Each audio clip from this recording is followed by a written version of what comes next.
অনেক পাপী আছে, আল্লাহ রাব্বুল তাকে ভালোবাসেন, এটাকে আপনারা খারাপ নেবেন না, নেগেটিভ ভালোবাসেন, চান না যে জাহান্নামে দেবো এই বান্দাকে আমি।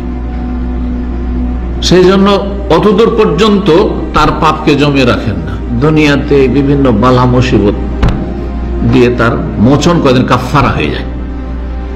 অসুখ হলে কাফারা হয় না, হাদিস আছে না? জ্বর হয়েছে, সর্দি কাশি হয়েছে, বিভিন্ন রোগ, পেটের রোগ, অমুক রোগ তমুক রোগ, সবগুলিতে গুনাহ মাফ হচ্ছে, মর্যাদা উঁচা হচ্ছে, গুনাহ মাফ হচ্ছে। যাদের গুনাহ নেই মর্যাদা উঁচা হইতে লেগেছে, কিন্তু গুনাহ আছে, অধিকাংশ মানুষের গুনাহ আছে। সুতরাং এই যে গুনাহগুলি হচ্ছে দৈনন্দিন অসুখ বিসুখে কি হয়ে যাচ্ছে, গুনাহ মাফ হয়ে যাচ্ছে। শুধু শারীরিক না, বালা মুসিবত না, পারিবারিক অশান্তি। আল্লাহ চান আপনার জন্য কল্যাণ, যে তোমার পানিশমেন্টটা এখানে হয়ে যাক, যাতে তোমাকে কবরে শাস্তি না পেতে হয়, তো জাহান্নামে শাস্তি না পেতে হয়। এটা আপনাকে ভালো মনে করতে হবে যে আমার জন্য এটা কি ধাক্কা খেলে মক্কার দিকে ফিরা, ধাক্কা খেয়ে সংশোধন।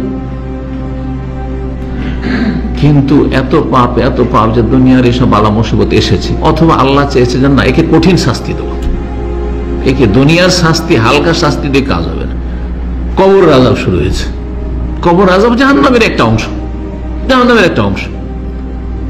কবরের আযাবেও মাহফিল নেই, এত গুনাহ করেছে। যদি এমন হতভাগা হয়, এমন পাপী হয় যে কবরের শাস্তি দিয়েও মাহফিল না, তখন গিয়ে জাহান্নামের সম্মুখীন হবে।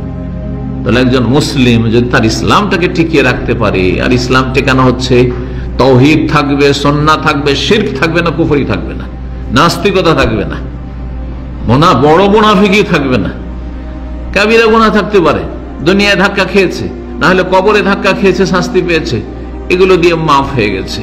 ওই জাহান্নামের ওই সময় আস্তে আস্তে তার এমন হয়ে গেছে, কাফারা মোচন হয়ে পাক পবিত্র হয়ে গেছে, আর জাহান্নামের সম্মুখীন হইতে হলো না। ভালো হইলো কি হলো না? তাহলে দুনিয়াতে যদি অসুখ বিসুখ হয় তো সবসময় নেগেটিভ নেবেন, বলে আলহামদুলিল্লাহ আল্লাহ আমার গুনাহ খাতা মাফ করছেন, কিন্তু নিজে থেকে চেয়ে নেবেন না। আবার অনেকে আছে দিন সম্পর্কে জ্ঞান না থাকার কারণে, আল্লাহ আমি আখিরাতের শাস্তি চাই না, যা দিবা এখন দিয়ে দাও। মূর্খ এটা চাওয়া নিষেধ আছে, বরং নবী সাল্লাল্লাহু আলাইহি ওয়াসাল্লাম বলেছেন সালুল্লাহ আল আফিয়া, আল্লাহর কাছে নিরাপত্তা কামনা করো, দুনিয়াতে আল্লাহ আফিয়াত দান করো, এবং কবরের জীবনে আফিয়াত দান করো। আফিয়াত মানে হচ্ছে সার্বিক নিরাপত্তা, স্বাস্থ্যগত, মানসিক, শারীরিক, আর্থিক, পারিবারিক, সামাজিক, জাতীয়, আন্তর্জাতিক ইত্যাদি সব রকমের আফিয়াত। যেন একটি হাদিস রয়েছে, আল্লাহ আফিনি ফি বাদানি, আল্লাহ আমাকে আফিয়াত দান করো শরীরের ক্ষেত্রে।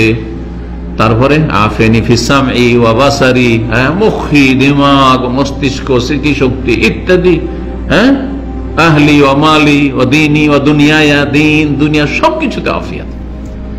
রাস্তাতে চলার ক্ষেত্রে আফিয়াত নাই, ঝামেলা একজন ঝামেলা বাঁধিয়ে দিল, মারামারি, আপনি চান না, তারপরে জবরদস্তি হতে পারে না।